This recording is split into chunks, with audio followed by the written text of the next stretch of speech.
Hello everyone, আসসালামু আলাইকুম। আজকে আমরা আরেকটা লিপন আর্টের মধ্যে কাজ করব।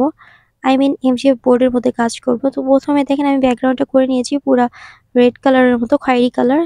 তারপর আপনাদের সামনে আমি টেক্সচারটা কেটে নিয়েছি। নতুন করে টেক্সচারটা বানিয়েছি হোয়াইট কালারের মধ্যে, একটু ক্রিম কালারের মধ্যে আরকি। তো এটা আমি আপনাদের এপ্লাই করে দেখাচ্ছিও। আর আমি আগেই কি করেছি, কাটা কম্পাস দিয়ে দাগ করে নিয়েছি। কারণ এই জিনিসগুলো অনেক সেনসিটিভ, একটু এদিক-সেদিক হয়ে যেতে পারে। সেজন্য আগে দাগ করে নেয়া বা একটু এঁকে নেয়াটাই সবচেয়ে বেটার আরকি। কারণ যদি আপনি এঁকে না নেন তাহলে একটু বাঁকা-তেড়া হয়ে যাওয়ার সম্ভাবনা অনেক বেশি থাকে। তো দেখেন আমার টেক্সচারটাও অনেক বেশি, যেহেতু আমি কেকের ক্রিমের ইয়াগুলোতে করছি। তো আমার ধরতে একটু কষ্ট হচ্ছিল। তারপর আমি করলাম। আর টেক্সচারের ক্ষেত্রে অবশ্যই একটু খেয়াল রাখবেন। বেশি পাতলা হয়ে গেলে ফেটে যাবে, বেশি ঘন হয়ে গেলেও ফেটে যাবে। মিডিয়াম যাতে হয়। আমার অবশ্যই এটা বেশি পাতলা হয়ে গিয়েছিল। তাই শুকানোর পর একদম চিকন হয়ে যায়। এগুলো একটু মোটা করে দেওয়াটাই বেটার। আমি চিকন করে দিয়ে ফেলেছি, যাই হোক। তো আমি এখানে আমার ইচ্ছে মতো ডিজাইন করছি। দেন আমি আমার ইচ্ছে মতো মিরর বসিয়ে নিব। আপনারা আপনাদের ইচ্ছে মতো ডিজাইন করতে পারেন বা ব্যাকগ্রাউন্ডের কালার আপনারা চেঞ্জ করে দিতে পারেন।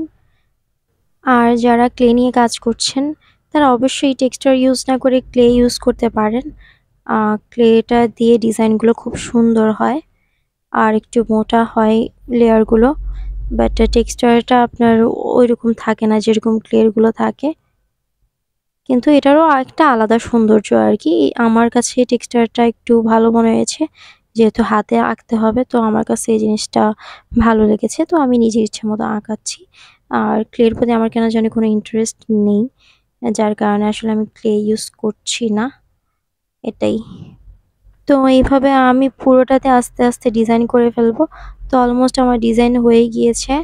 দেখতেই পাচ্ছেন আমি ৩ পাশে ৩ টা রাউন্ড শেপের মতো করে দিয়েছি। আমি নিজেও জানি না কি আঁকাচ্ছি। জাস্ট আঁকানোর দরকার, আঁকাচ্ছি আরকি, এটাই। এই ভিডিওটা তাদের জন্য যারা একেবারে নতুন তাদের জন্য। আর আমি পুরো ভিডিওটা আপনাদের দেখাবো না, কারণ এগুলো অনেক সময় লাগে, অনেক সময়। আর মিরর বসাতেও অনেক সময় লাগে। তো আমি একেবারে মিরর বসিয়ে আপনাদের ডিজাইনটা দেখিয়ে দিব। আর টেক্সচারটা শুকানোর পর অবশ্যই একটু বার্নিশ করে নিবেন। বার্নিশ করার পরে মিররগুলো ইউজ করবেন, তাহলে এর কালারটা অনেকদিন টেকসই থাকবে। তো এখানে আমি ৩ থেকে ৪ ধরনের মিরর ইউজ করেছি। দেন ইউজ করার পর দেখেন আমার ফাইনাল লুক কেমন হয়েছে অবশ্যই আমাকে কমেন্টে জানাবেন। আর মিরর তো বসাতে সবাই পারেন, তাই না? আজকে এই পর্যন্তই। আল্লাহ হাফেজ।